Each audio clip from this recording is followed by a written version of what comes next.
looking good on TV and sounding great on radio is both an art and a science.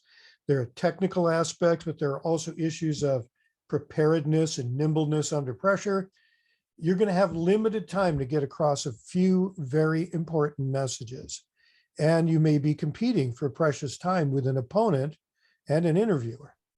That's a lot to think about, and that means it's really important to be prepared. You'll look calmer, you'll feel confident, and you'll appear authentic. The info that I'll present tonight will be useful for all of the media, TV, radio, in-person, and online appearances. Yeah, I think you'll be able to see what's what as I go through. So I haven't divided them into separate sections.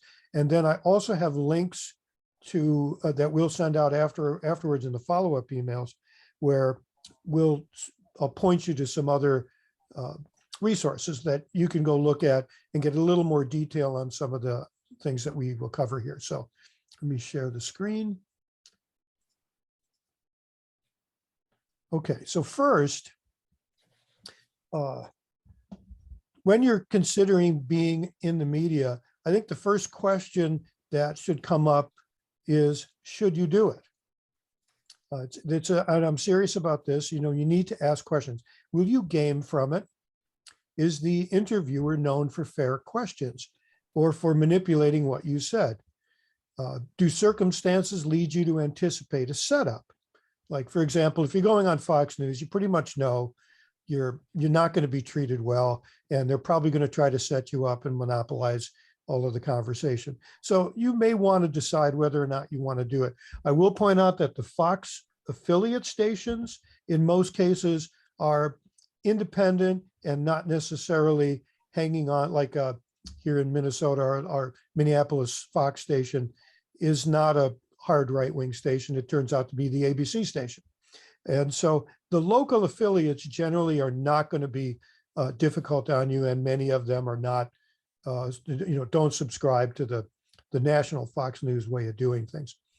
But in any case, if you decide to do it, and there are great reasons to do it, you get exposure, you get a chance to get your messages out, and you get a chance to put yourself out, not only for the public, but for the news people, so that they can see that you may be the kind of person they want to have on again.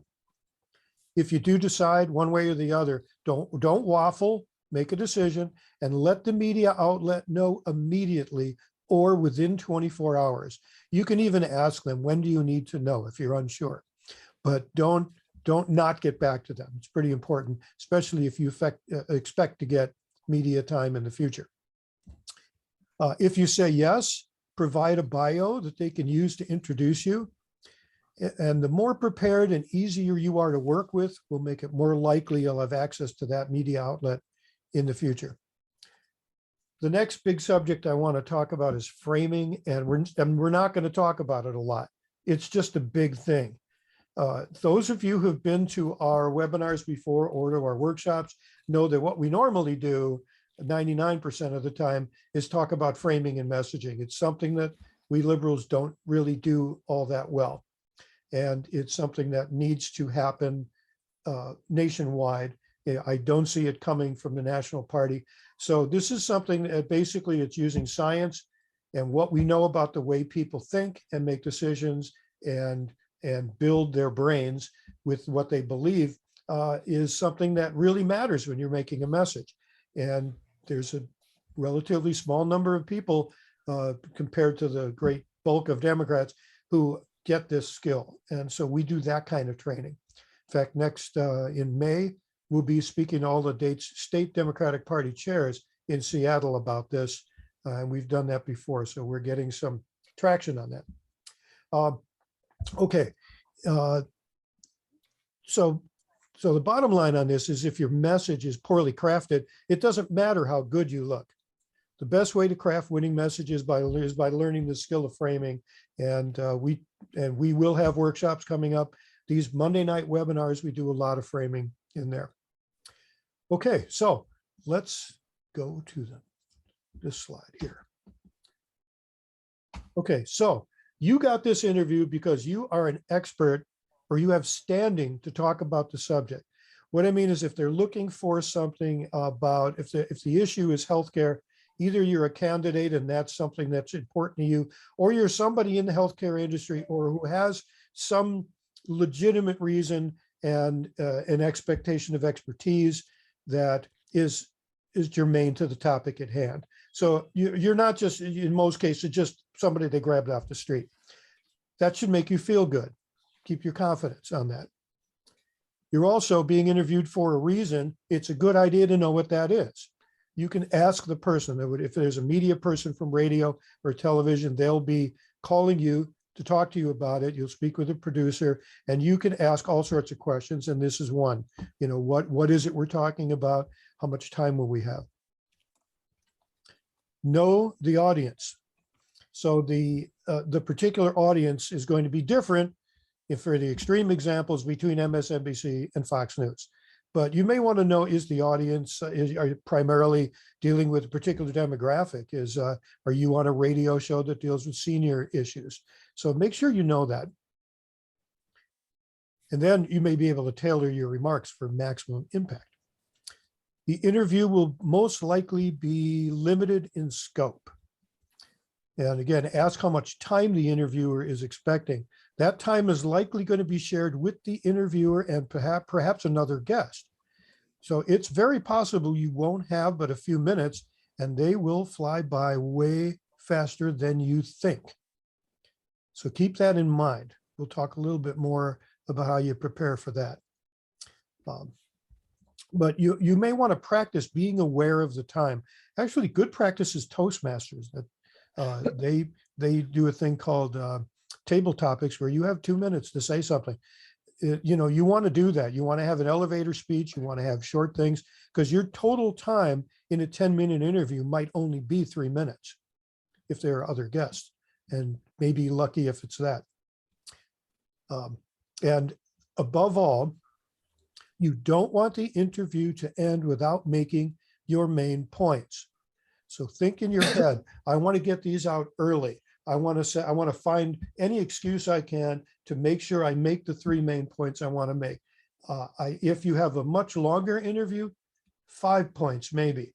The big mistake people make is they go on and on from a point to point, and it just keeps going. You want to make your points and repeat them if possible, because neurologically, that actually helps burn that idea into people's brains.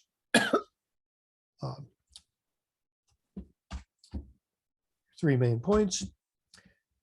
Framing, I'm not going to go into it deeply here, but it's basically your best message is one that includes a moral dimension. Basically, just talk about the right and wrong about whatever's going on, whatever the issue is. What your plan, what's right for people, what is morally right for people about that plan.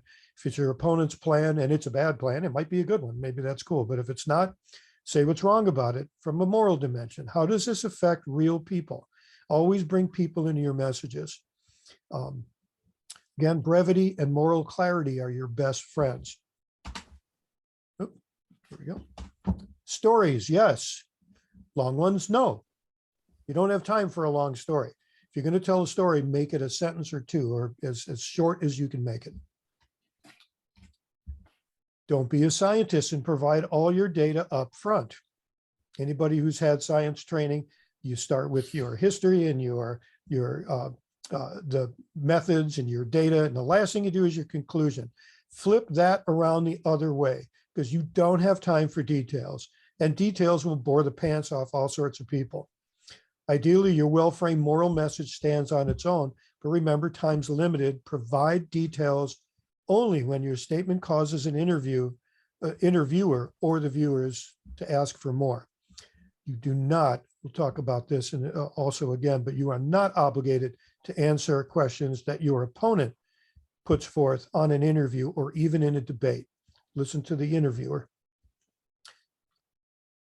Drop jargon. There's all sorts of, on the left, we do this more than on the right, especially if people are academics or authors or have a particular issue that they're very deep into. There are all sorts of jargon words that mean something totally different to the viewers than it means to you. You want to drop jargon and say it in plain English. In fact, sometimes your jargon will make people angry because they're just going, "What's this guy talking about? I have no idea." And here's an example. I got this out of Scientific American, a really great writer there called Naomi Oreskes, and she was writing something about jargon, and she says she mentions the theory of communication accommodation, which means speaking so that the listener can understand, which I think is hilarious. It's like, why not just say that? Why communication accommodation? Somebody's got to try to parse that, figure out what you mean. When I see it, I really don't know what that means.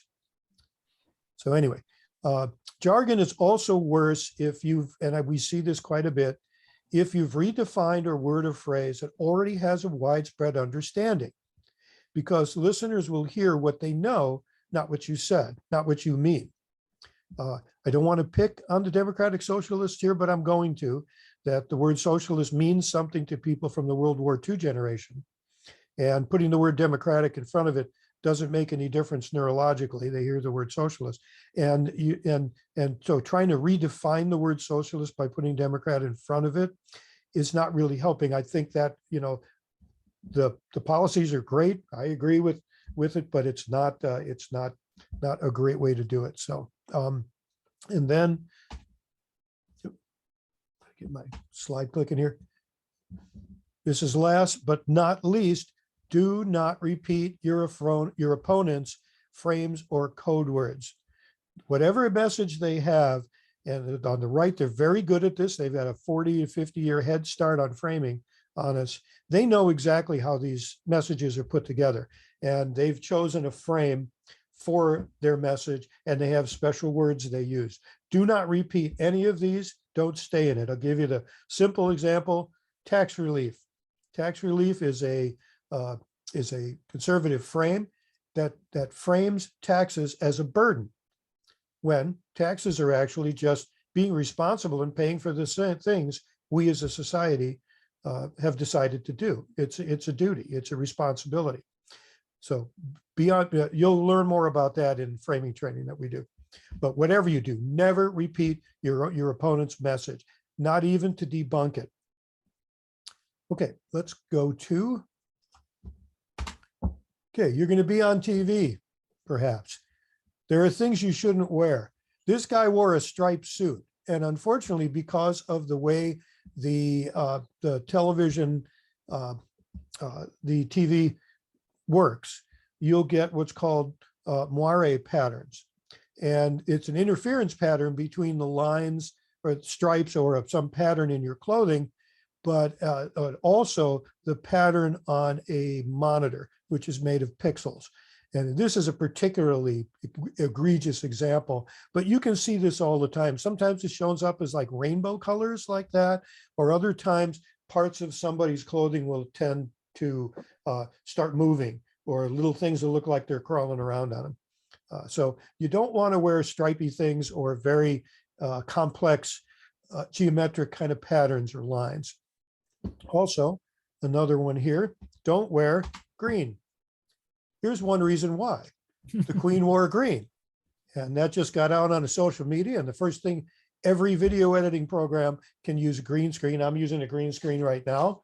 If I hold this up, if you look over at me in the speaker part, green will cut a hole in whatever's going on. You see it every once in a while if a weather person makes the mistake of wearing green, and now they're wearing the weather map.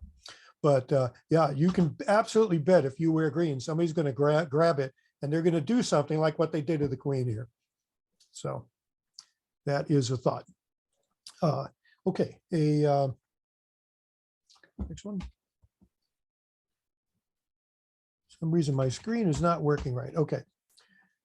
You want to avoid bright white. Bright white the camera will tend to stop down on that, and so it'll try to lower the light coming into the lens, which is going to make your shirt look great and your face look dark. You'll lose the features in your face. So bright white is not good to wear up top. Solid colors are generally the best. Okay, sorry. Also, as you can see, my glasses are reflecting. I have anti-reflective glasses on order, and anti-reflective eyeglasses will not reflect those things that you see in my glasses. And that's a good thing to have on TV. They're a little more expensive, but you can, not terribly bad. I wear readers.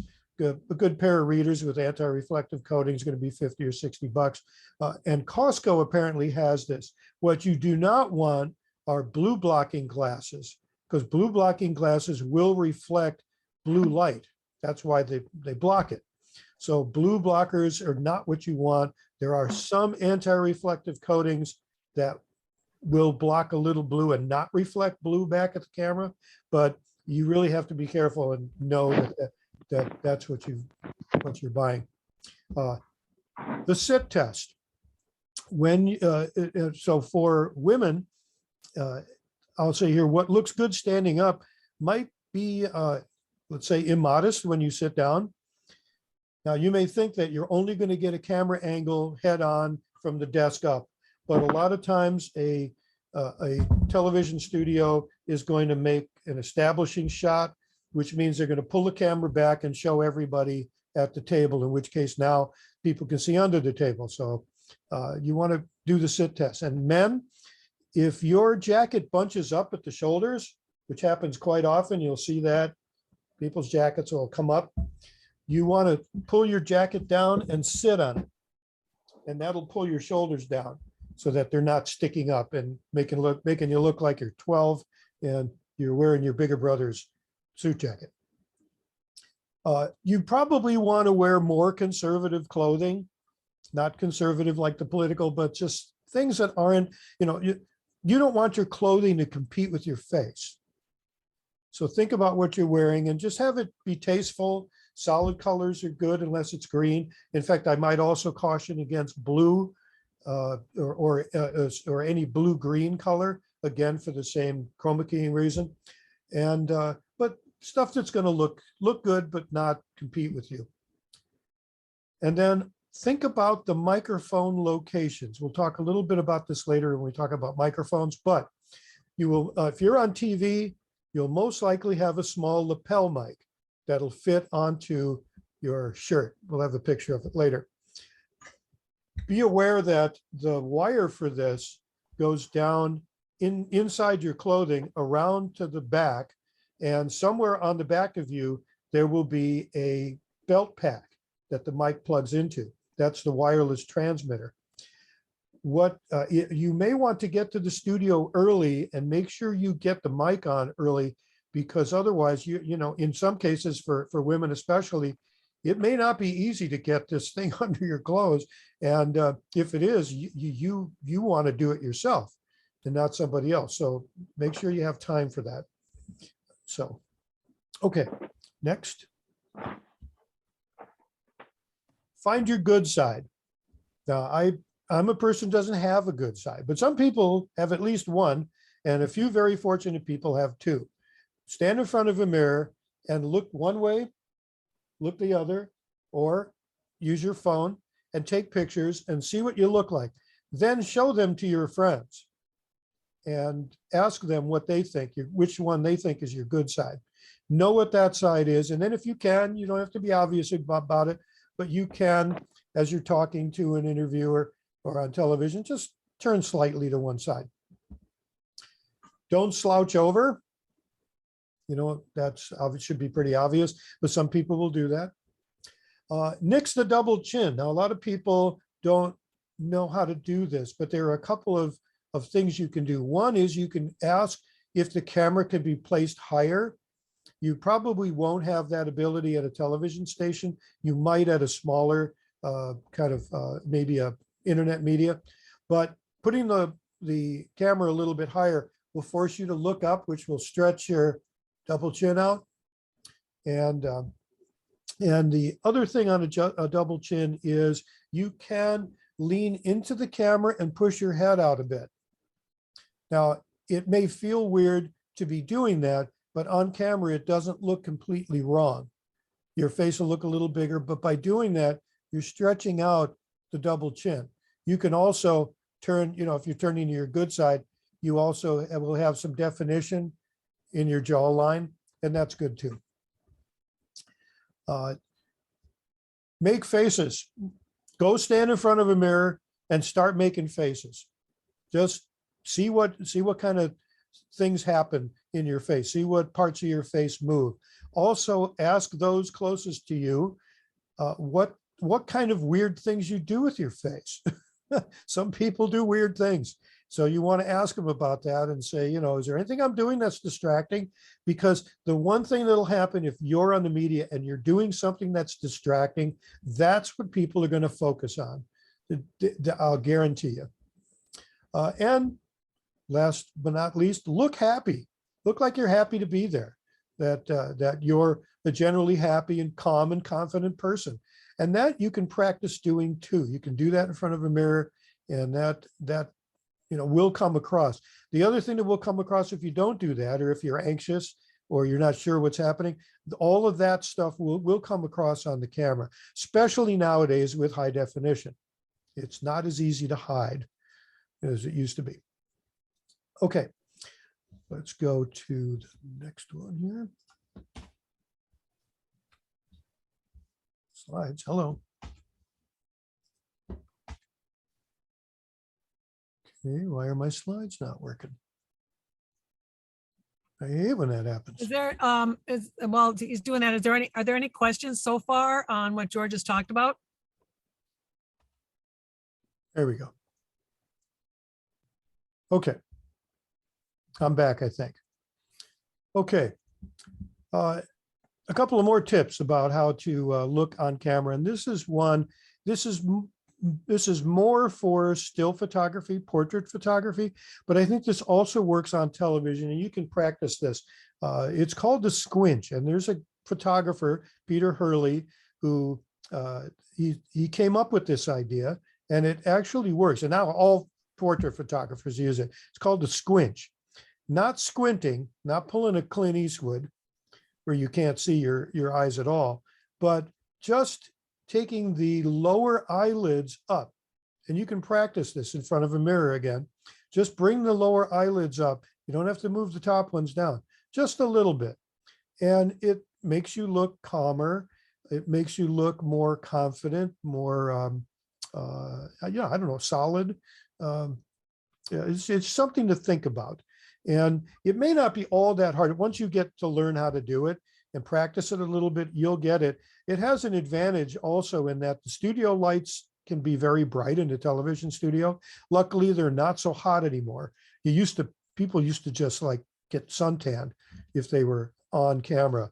And so camera people on television use a lot of makeup, and some of it is to block out the light. But when it was really hot, it was very uncomfortable. And then makeup would sweat and all of that. That's less of a problem, but it's still something you want to think about. And again, makeup advice is certainly not something I know anything about, but I have read that a little bit of powder here and there works. If you're going on TV, you can ask them, I think my head's shining, and they'll send somebody out and they'll just dust you with whatever magical fairy dust they dust you with. Okay. Come on. Why? I don't know why this is doing this. Okay, I'm gonna bail on this for a second. And then I'm gonna start it up again.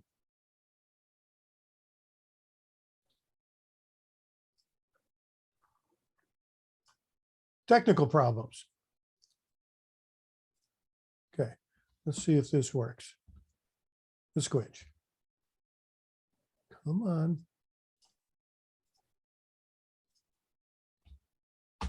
There we go. You say I just got to slam my keyboard. I don't know what's going on. Okay. More light, very important. More light is better. I've got around me 4 lights. I don't think you need to do that, but it's not a bad idea to have some lights. This kit here is like $50. You get 3 little lights, and the more light you have on you, the better. What modern web cameras, and I'm maybe talking more about Zoom here, but modern web cameras have very good low light capabilities, so they will go ahead and adjust themselves to make you look okay. The problem is if there's not a lot of light, it looks like it's bringing the light up on you, but it's also adding a lot of noise into the picture. And when you're on Zoom, Zoom is processing all of this video, and noise is harder to process. So you want to get a lot of light on you. Very important. And one way to help yourself out, and so ordering one of these kits is a good idea. I'm not a huge fan of ring lights, only because they're directly in front of you, so they're going to show in your glasses. All of my lights are off to the side, so you want that. And you also want the light behind your camera. So having a light in the background, I've got one in the green screen background here, but it's not a real light. And it's also very small. But if you have a big light in your the field of view, the camera will tend to expose for that light and not for you, like the white shirt.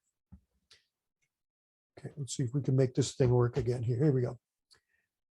If you, for your Zoom camera, there are programs that will let you adjust your camera.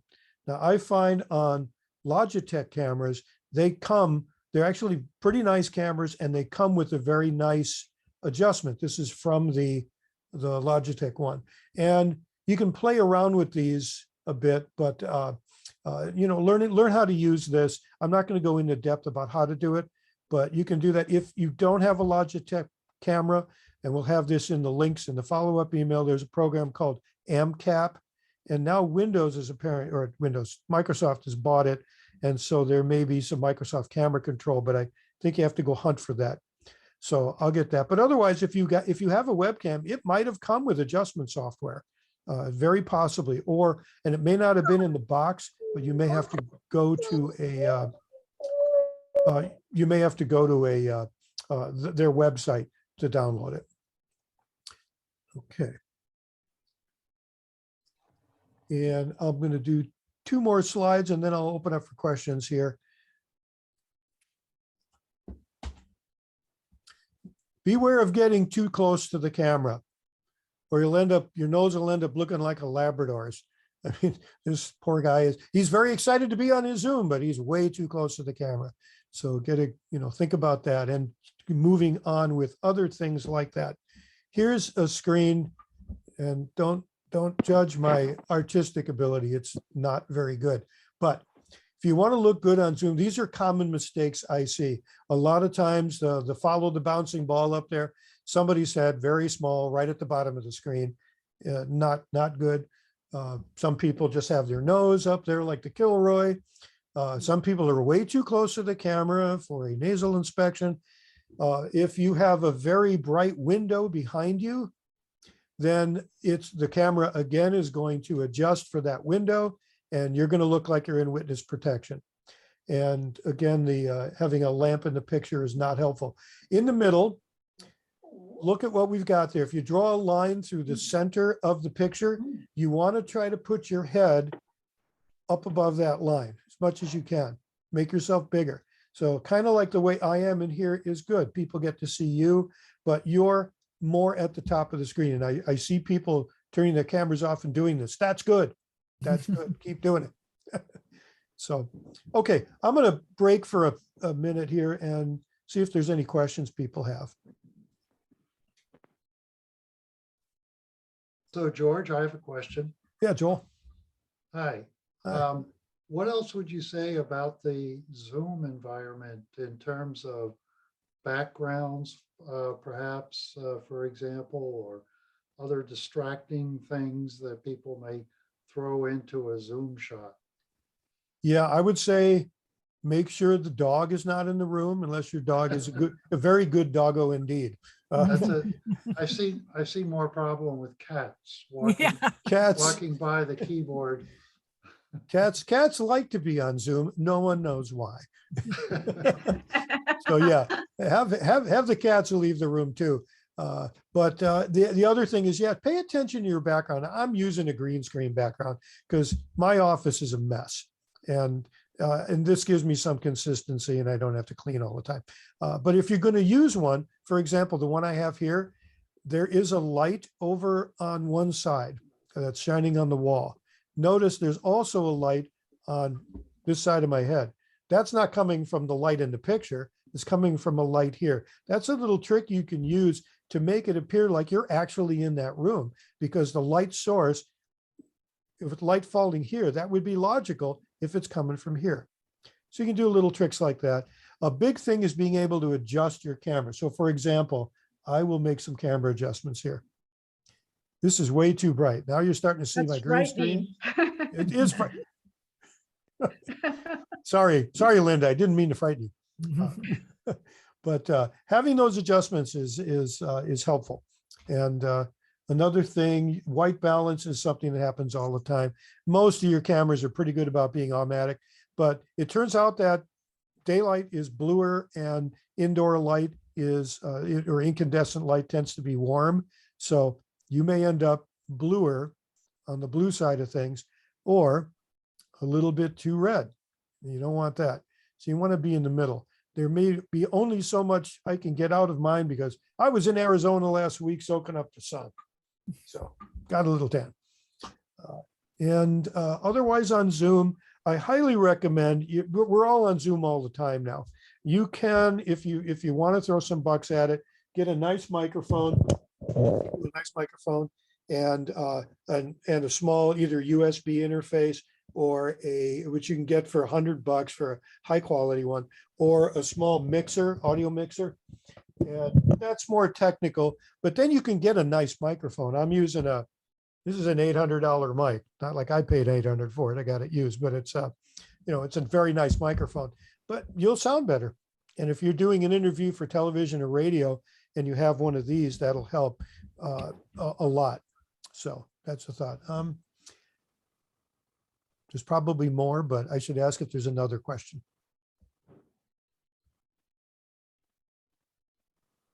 All right, then real quick here. How many people on here are candidates? If you're a candidate, hit your little hand button to raise your hand thing. 1, 2, 3, 4. 4, See Jeremy. 5, 5. 6. All right. Cool. And Carolyn, I thought you were one too. And Carrie's a I candidate thought too. Carrie was a candidate as well. Yeah. Great. George, Yes, Sorry, Federico. I Yep. just want, we had our convention yesterday and I did not get endorsed. Oh, I'm sorry. No, that's okay. I said I would honor the endorsement. Of course, right? I think your convention made a terrible mistake. I think you're right, because the other two said they would not honor the endorsement. Really? Oh, for crying out loud. For later, right? Thanks, George and Lisa. Well, I can tell you, you've been on these webinars quite a bit. And Carrie, you get this framing and messaging stuff really well. So I will see you next time around when you run for governor. You'll see me again, and that's what I told the crowd yesterday, and lots of applause, so it was good. Thanks. Excellent. All right, I'm going to pop back on here, save some questions for the next session there. And okay, let's go on here to, here we go. Okay, everybody see the screen? Mhm. Okay, so it's showtime here. What do you do when you're at the moment that you're in the interview, or you're going to go on the air, or you're going to go on stage also? You want to get to the venue or the studio well in advance so you don't feel rushed and nervous. Take it from me, I played in band for 40 years now, and if I know my music, I don't have any problem with stage fright. It's really a good idea to just get to the studio there in advance and be prepared. You will also give the studio time to get your mic on and show you the lay of the land. So that's good. They generally won't leave you just standing around. Somebody will talk to you. Okay, now, and I'm going to mention that some of these suggestions here come from a guy named Mark Brule over on the west side of Minneapolis. Mark was a television writer and producer. He actually worked on Barney Miller and Alf, and he had all sorts of great suggestions, many of which are in this presentation tonight. So this next one was one of his. He says, breathe. Okay, now breathe again. slowly and exhale slowly. That should drop your blood pressure about 20 points and slow you down to a realistic tempo. Now smile. And I think that's some of the best advice, because people are always nervous. We're not TV stars. We don't know this stuff. Don't be intimidated. Just go ahead and relax, breathe, and speak normally. You want to clean up. And I don't mean like you're not a well put together person, but you want to have somebody look at you. Do you have threads on you? Is there dandruff? Is there something wrong with the makeup? High definition television is not kind. It will find everything. On the one hand, it will find all that stuff, but it also, I think, makes people look more human. So I think that's that's the good part. And again, you may not think you're sweating, but you might be. So you can ask the makeup person or the producer who's ever talking to you, is my head shining or whatever, or if is my makeup shining, is there a problem? So there's that. Yeah, and I also recommend bringing a friend with you who will check you just before you go on. Somebody who you know who's going to sit there and pick stuff off you and make you put you in good shape. And okay, and then look at the interviewer if you're in the studio. If you're remote, look at the camera. Okay, that's really important. So if I'm on a television program, if they're putting me on a screen with 3 other people, you want to be looking into the camera. Surprising that a lot of people don't get that. But if you're in the studio, look at the interviewer. The camera people and the director are knowledgeable enough. They will have a camera in position to show your face full on when you're looking at the interviewer. That is, if it's a professional place. So there's that. I recommend in many cases, not all, but not really, if you have an opponent, not necessarily looking at your opponent. Look at the interviewer. That's who your conversation is with. Your opponent is a distraction to you, and also looking at them invites them to speak. It's all very subtle. It's not outward. You're not using words to do it. But if you're looking at them, then they feel they need to respond to you. Don't give them that opportunity. Okay. And Ron, did you have a question? Yes, real quick. More of a suggestion. I've done a lot of TV interviews for local and regional TV. And for some reason, almost all the time, I've gone right after a commercial, and then they cut in and introduce me. Well, during that commercial break, Frank Vassalero, who you go on WCC, he was the one that introduced me to during the commercial conversation. And they would converse with me. How you doing? Tell me something about yourself. What are we going to talk about? And we just converse.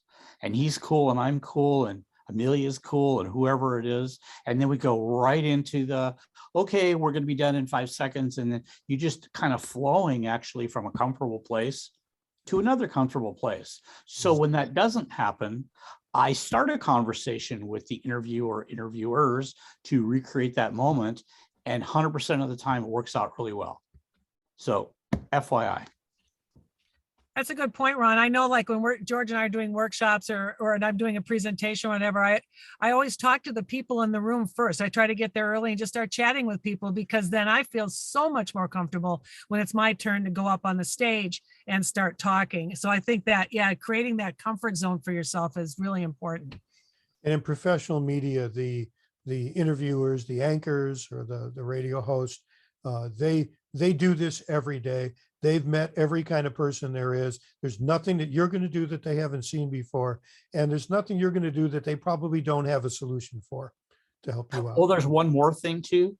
Mhm. It's called set up the interviewer, which is during the commercial conversation, I'll try to feed in something that I really want to emphasize. And they'll say, oh, really? Tell me about that. And we're conversing about it. And then as soon as we get to the real interview, they junk what they were going to ask and they talk about that, because that's really what I wanted to focus on. So it's a little bit of leading the witness on my part. And maybe that might help one of us in our quest. I'm writing these into the script that we'll send to people. Thanks, Ron. Those are great. When Okay. I was being interviewed on the NPR, about my book. The conversation was, I believe, very dry. It was sort of focused on law firms in town that did the work that my book addressed. And I was looking for a way to make it put more energy into that. And then the wrap-up question was, in this arcane field of intellectual property. And the minute he said that, I responded with, this is the most exciting field to be in today. It's the creative process as it's reflected in our societies, you know, whatever I said.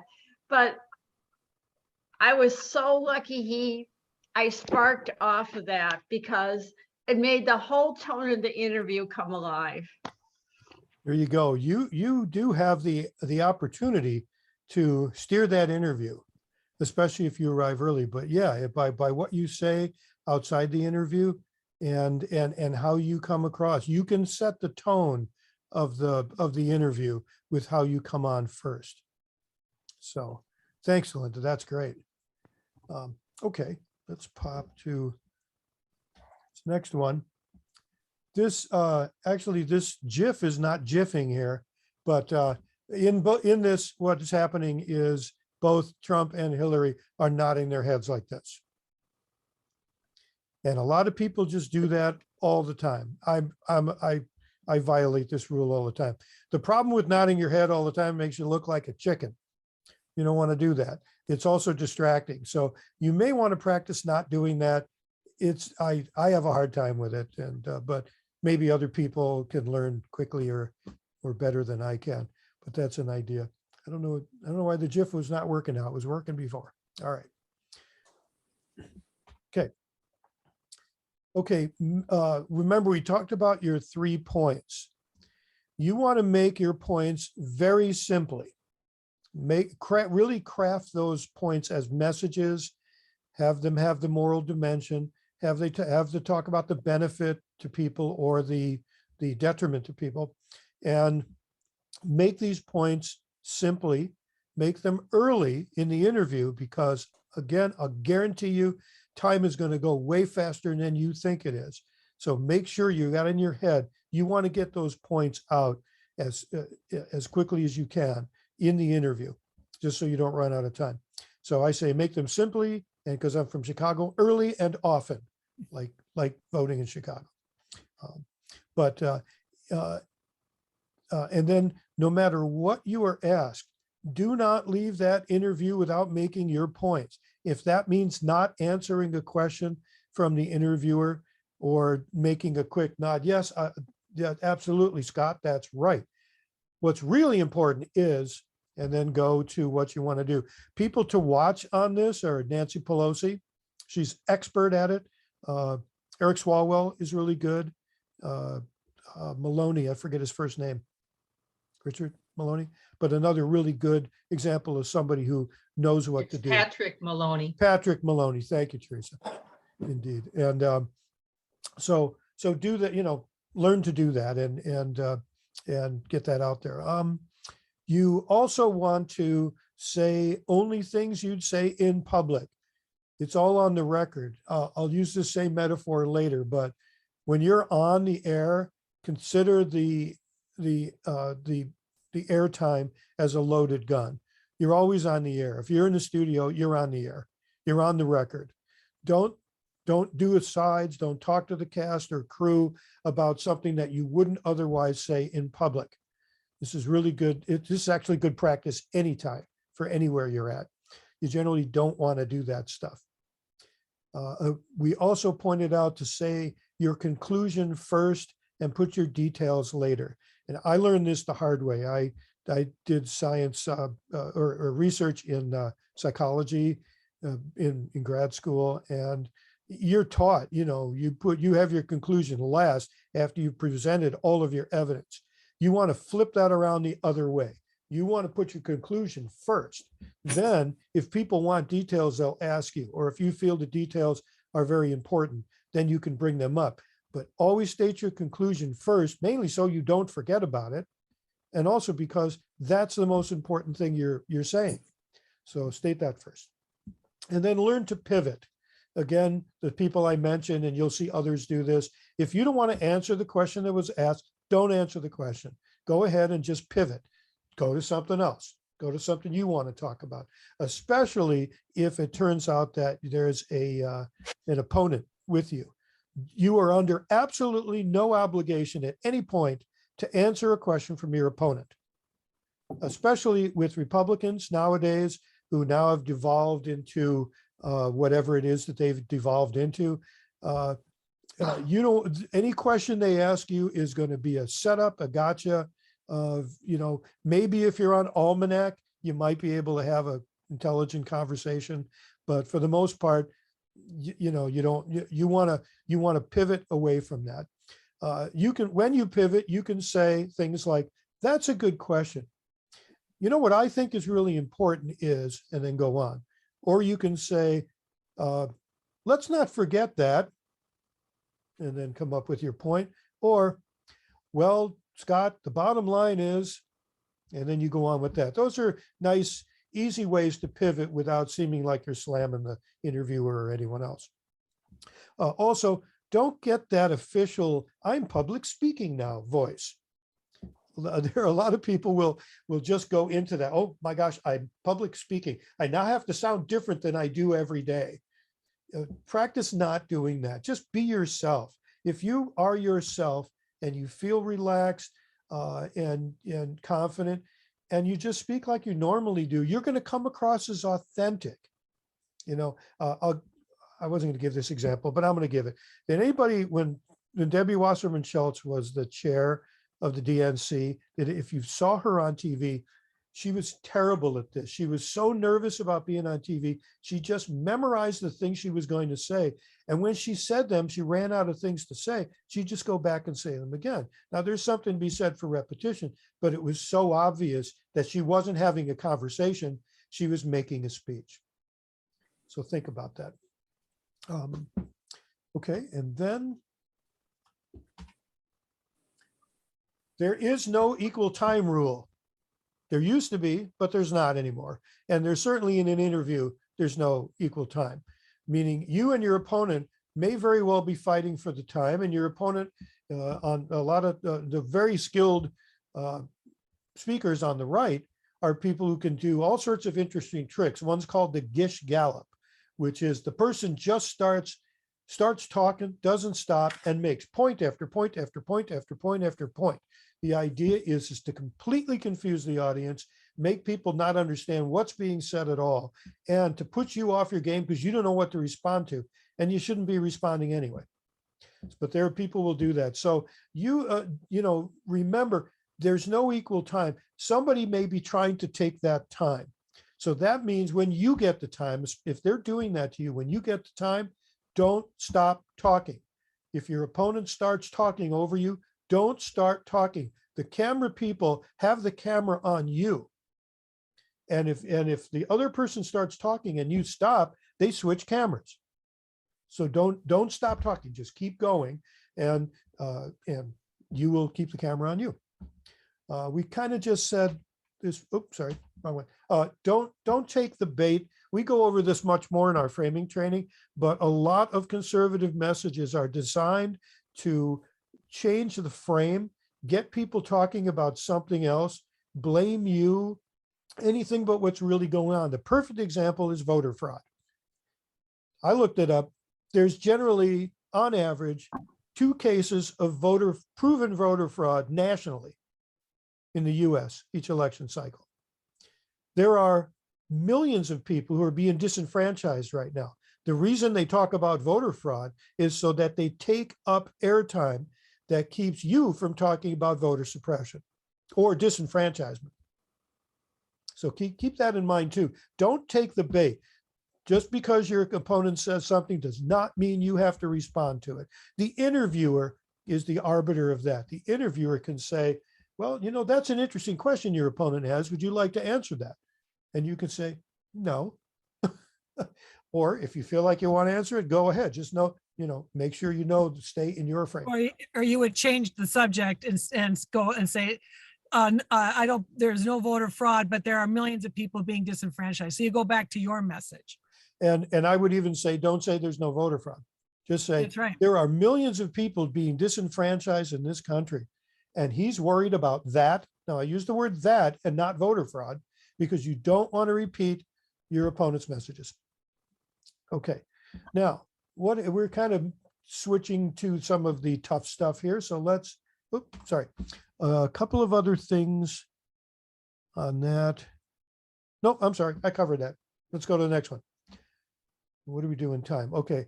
We're going to talk about microphones and then we're done. And this won't take all that long, but this is really important. If you can't be heard, you won't be heard. It sounds kind of simple, but you would be surprised at the number of people who don't know how to use a microphone. I know that you're not a rock star. It's understandable that you might not know how to use a mic, and many people have never touched one. That's great.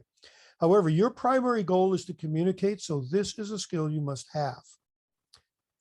You may be speaking to people in a noisy area or speaking to senior citizens where voice clarity and volume are essential, or consider a debate where one candidate can be heard loudly and clearly while others sound weak and unintelligible.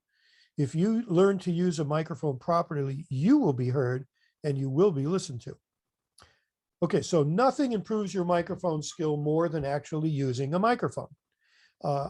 If you can afford it, I would highly recommend that you buy a good microphone, especially if you happen to have a great voice. And actually, if you don't have a great voice, choosing a mic can help. And in some cases, like if you go to a bean feed or you're speaking at a convention, you can ask to use your mic. And so that's a thought. But mostly you should buy one because you can practice. And then you want a little practice amp that you can get, that you can plug the microphone into. It's just a little amplifier, usually $50 for that. And you can spend 50 on a microphone if you want a better one, 100, 150, get you a real nice mic. And then you're going to practice with that. You're going to try stuff. And I'm going to show you here in a minute the kind of things that you can try. Okay. First thing is addressing the mic. I'm going to use a different mic, this one here. This is very common. You'll see this. We'll talk about that in a minute. But addressing the mic is how you hold the mic. So you can see I'm holding it out here. And you may or may not mute my other mic. I'm holding the mic out here. You're not hearing me very well. Okay. Look at the picture. This is the same mic is there. And there's a little balloon around it. Burn this into your head. That there's, when you see a microphone, think about there being a little balloon about it. And you want to get your face, your mouth inside that balloon. If I'm outside the balloon, all of a sudden the volume drops off very quickly. But as soon as I get inside the balloon, things are sounding very good and you can hear me. Okay. Notice the picture next to that one. The woman is holding the mic in a very good position. She's holding it here. You can also lower it a little bit below your chin. This allows your face to be seen, but also the mic to pick you up. So I really like this picture because this is pretty much tells everything in this picture. You can also think of the mic as an ice cream cone. That's another way to do it, but basically hold it 6 inches away, a little below your mouth or off to one side works also. So people can see your face. You've got that. Speak in a normal, comfortable voice. You don't have to lean into the mic. You don't have to, stretch around. Try moving the mic around. So you'll hear, can you hear how my voice virtually disappears when the mic gets turned away? You can also think of it as a flashlight illuminating your face. So if I turn it away, you don't hear it, but now you do. And then it goes off the other side, you don't. Another thing that'll happen is if you get too close, notice how much bass there is. And this is you'll see musicians do this all the time. It adds richness to their voice. And comics do it a lot because they'll scream into the mic, actually causing the mic to distort, which apparently is funny. I don't know, but you see it a lot. So now you can see what happens when you play with the mic and you learn something about it. Also, if you turn your head to speak to people at the other side of the room, notice what happens. This will happen a lot if you have a mic on a mic stand. So if you're turning away, they won't hear you. Turn the mic with you as you move, as you talk to people, then you'll always be heard. But it's very easy to forget this, especially because a lot of times if you're at in a convention or a bean feed or some other place where there's a PA, you may not have a speaker on stage facing back at you. You will not be able to hear what it sounds like in the audience. I'll guarantee you, if you don't have a monitor in front of you, you're not going to hear yourself. And if and you will never hear what the people in the audience hear. No matter how much you think you can, you just can't. They have a totally different experience. That's why it's very important to get the physical muscle memory of where that mic needs to be, and that you always think about that when you're using a microphone. Okay, there are some other things that happen with microphones you have to be aware of. They are called plosive and sibilant sounds. Plosive sounds often come from the words with P or B, and you're hearing when I use a word with P or plosives, you're hearing air hit the microphone. It's very distracting. A good reason why you can, it's not a bad idea to have the mic slightly off to the side. So when you say a plosive sound, it doesn't explode as much into the mic. And sibilant sounds are sounds with S's in them. Not as much of a problem nowadays, but if you're on AM radio, sibilant sounds will sound terrible. They'll be very distracting because it's just the way AM is, the way it works. So there's that. So you want to, think about that. Again, you can practice. If you practice this with a mic, it only take a little while. You can borrow a mic and an amplifier and play with it. So you got it. Okay, let's take a look at some of the kinds of mics. The one that I'm holding here, and that I'm going to switch back to my other mic. The mic up here is called a dynamic mic, and it is on a mic stand. So you want to be able to take that mic and adjust it. And I see this a lot with short people. If they come up to a microphone and the microphone is up right in front of their face, and they do this and talk to it. Now, yeah, that gets rid of your double chin, not your waddles, apparently, for me. But don't do that. You need to be heard. You can adjust the mic stand. When you get to the venue, if you don't know how to adjust the mic stand, it's very easy. Ask someone if you can do that. There's a little ring you grab on the mic stand and you turn it counterclockwise, and that whole thing will go up and down. And then some of them have a boom off the mic stand, which you can adjust the angle. And then the clip that holds the microphone, you can see that also adjusts. Put that mic where it needs to be. So it's just like what we did when I was holding the mic here. It may be facing this way, and that's okay too. Okay. But make that adjustment. Don't, because otherwise you'll look silly trying to reach up for the microphone, or if you're a tall person, bending way over so you can talk into the mic. You don't need to do that. You're a pro. You're running for office. You want to look good. Okay, the next one is a lapel mic or a lavalier. These are clipped to your clothing, and there's the little belt pack behind, and we talked about that before. You want to get that on early. Yes. George, I don't think you turned your other mic on because you're really soft. That's weird. Okay, let me turn it up a little bit. Is this better? Try to say more. Is this better? How's this? A little better. Huh, strange. All right, well, I'll go back to the other mic.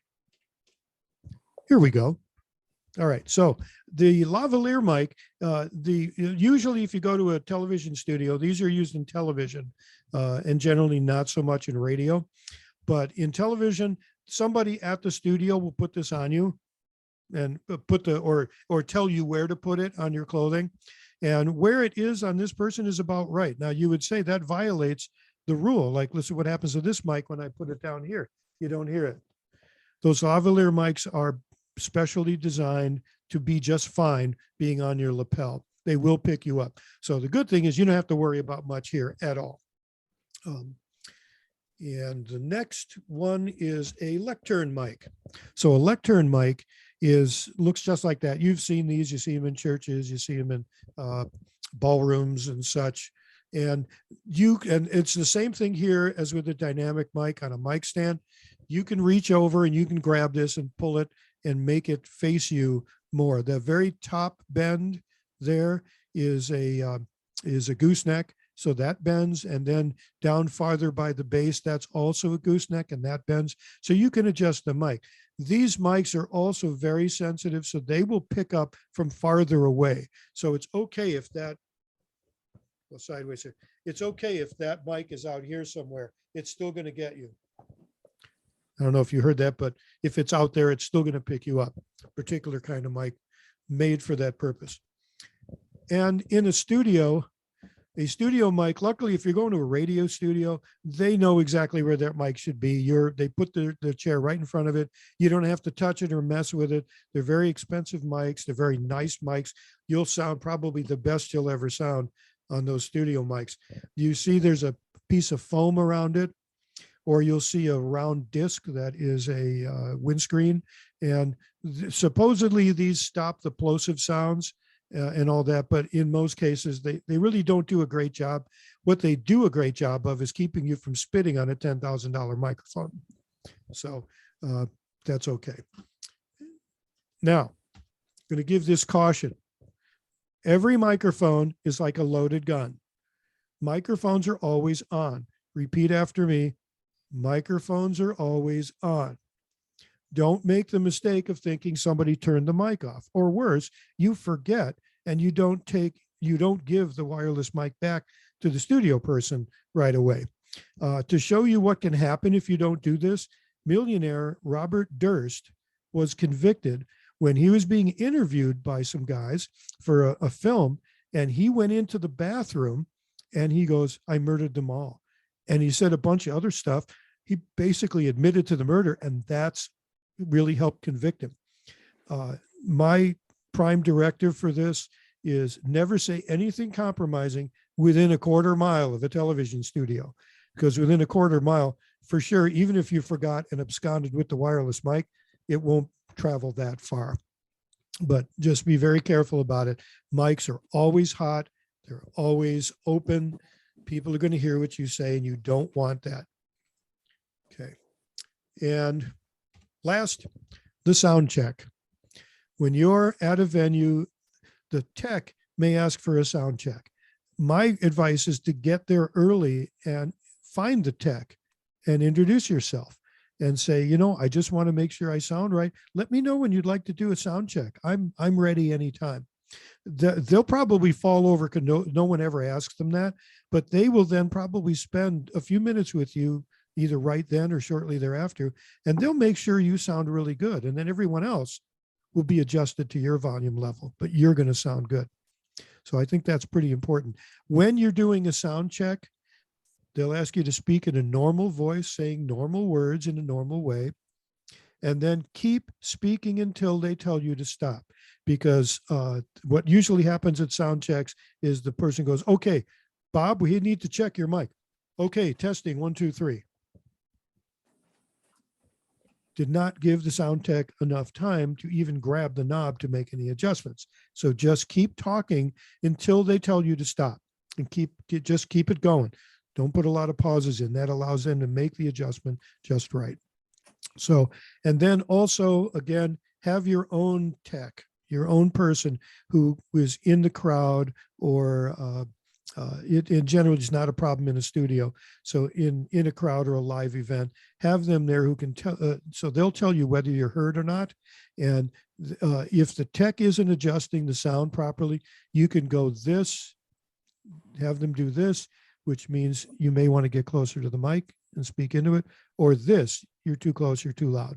So then you can make some adjustment yourself. And we'll be sending out a recap of the meeting and the slides, and even the script will be there, and the recording. And we're looking at taking some of these very practical webinars that we do and actually narrating them, and in a more of a narration type format. So we'll be looking at putting some of those together soon as well. And thank you for coming tonight. Thanks for the good info.